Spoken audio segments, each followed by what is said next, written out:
Good afternoon. Happy Thursday to everybody. Well, we live in some strange times. They say that politics makes for strange bedfellows, and 2025 is certainly evidence of that. Um, I've noticed through some of these protests that have been going on, you have the pro Hamas people, from the river to the sea, uh, you know, we will exterminate everybody in Israel or whatever they're saying. You have the anti-Jew, anti-Israel, pro-Hamas, pro-Palestinian, whatever you want to call them, wearing the tablecloth in their head and all that stuff. Um, and a lot of them are white kids in the United States, which is kind of weird, especially the females. It's like they're not treated very well in that culture. But nevertheless, you see them marching. Um, I guess it's the cool cause to take up. Uh, then you have um, the Antifa neo-Marxist hammer and sickle types. You'll see a little red star. You'll see clothing emblematic of Soviet era communism. They say that we're anti-fascist. No, they're not. They're really just a different type of fascist. There's a misconception that fascism and communism are opposites, but they're really just two sides of the same coin. They'll tell you that fascists are on the far right, communists are on the far left. In 1930s Germany, that was the case, but they didn't have any room on their spectrum for classical liberalism, um, libertarians, conservatives, modern Democrats, and whatnot.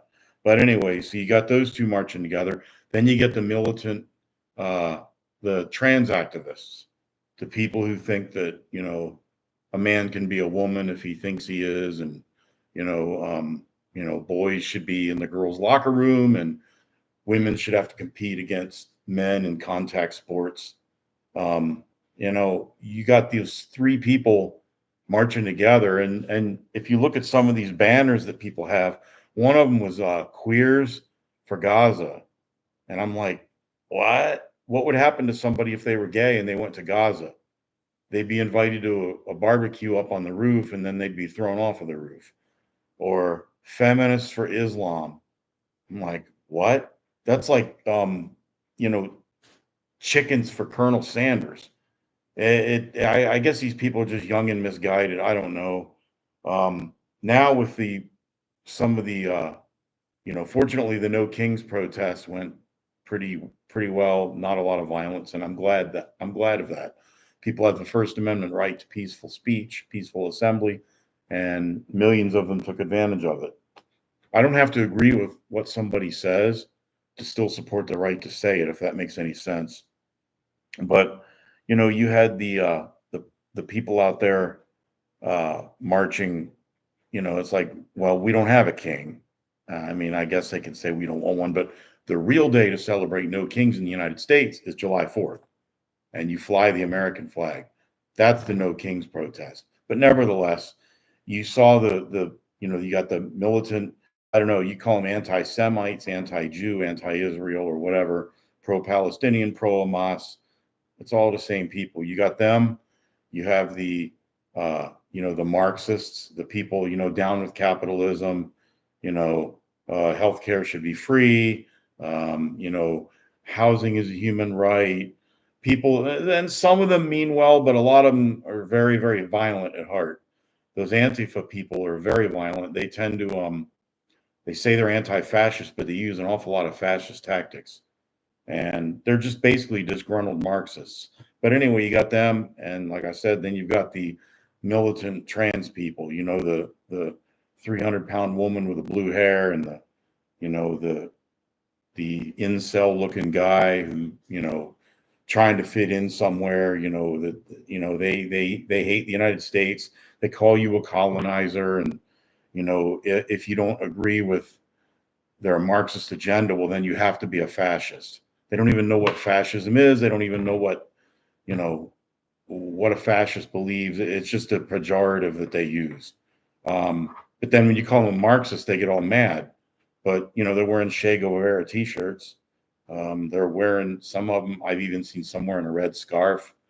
They're carrying a banner that's red, black, and white that looks a heck of a lot like that mean little man in Germany 90 years ago. It looks same colors as his banners. And they're um, red, black, and white are also colors used in a lot of communist literature from the Soviet Union.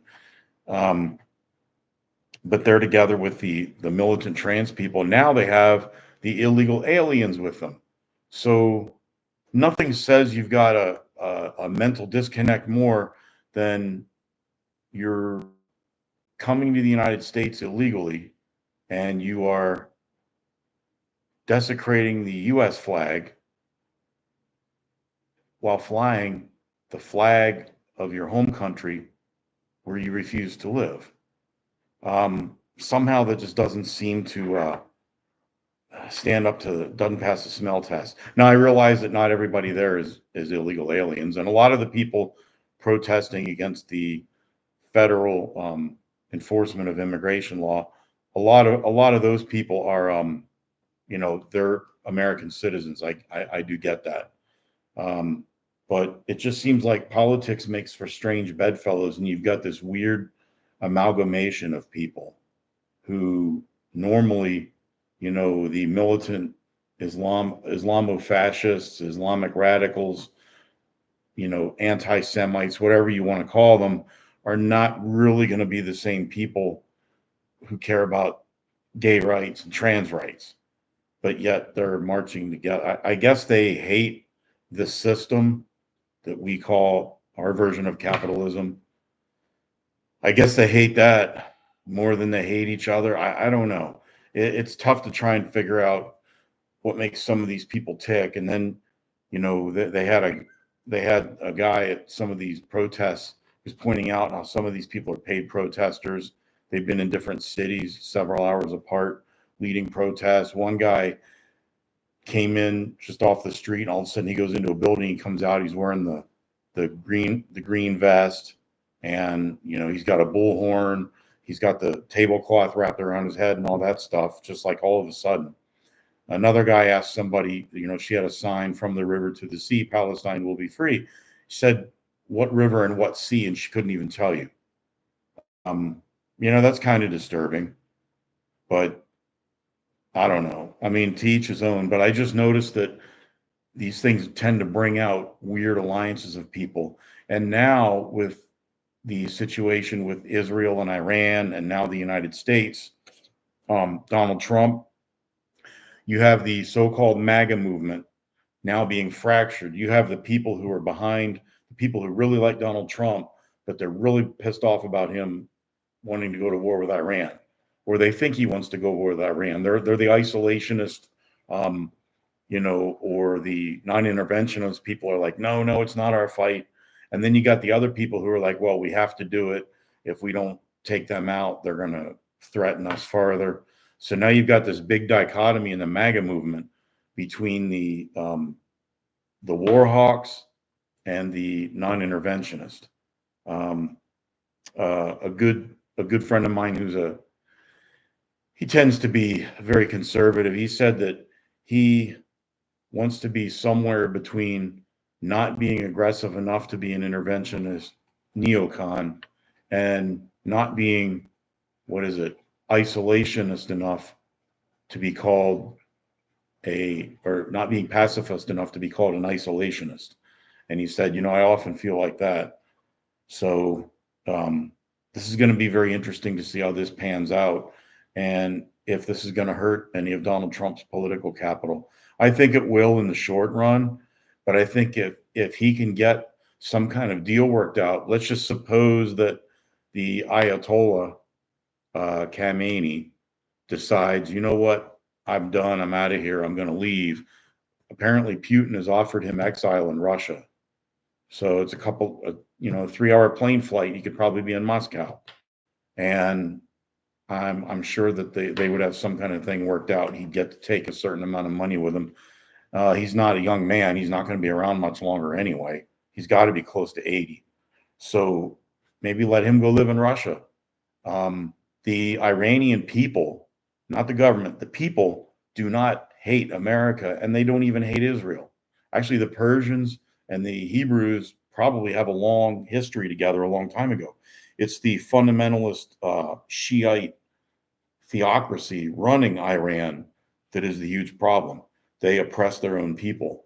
The United States interfered with Iran, I think it was in the 50s, and then that ended up where the Shah of Iran got installed.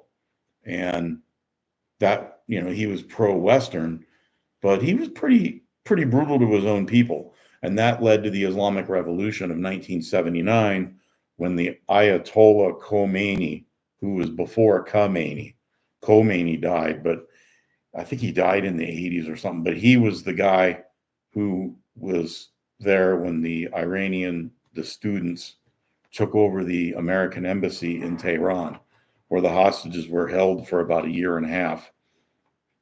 I was in high school when that was going on. I remember that. But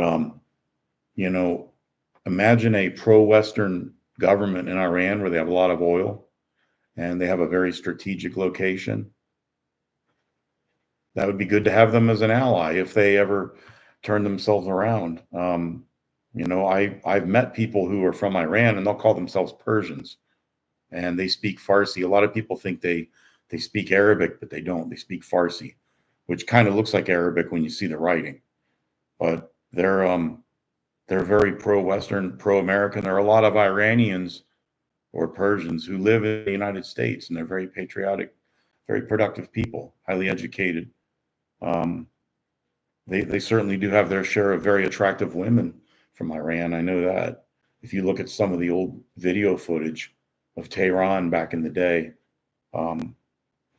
it's when nations get taken over by Islamic radicals or any religious radical. If you had a country run by Christian radicals or Jewish radicals or Hindu radicals, it would probably be a little bit oppressive. That's why one thing that's nice about the United States, we're a secular republic. We're not, the church and state are not the same thing like they are in many other places. But anyway, we'll have to see what happens. But it is kind of funny to watch the split in the MAGA movement. So I got a little bit of a raspy throat today. I don't smoke. It just sounds like I do. But it's really hot out here on the East Coast. So I was outside earlier, but it felt good to get back in the air conditioning. I got the house set at 77, which is warmer than most people do in the summer, but it keeps the electric bill from being sky high. And if you're outside when it's like 90 and you come inside, 77 feels just fine. And if you have a fan on, it's not that bad. Plus, it saves money on the electric bill. Anyway, peace out. Have a great day, everybody. And just know that politics makes for strange bedfellows.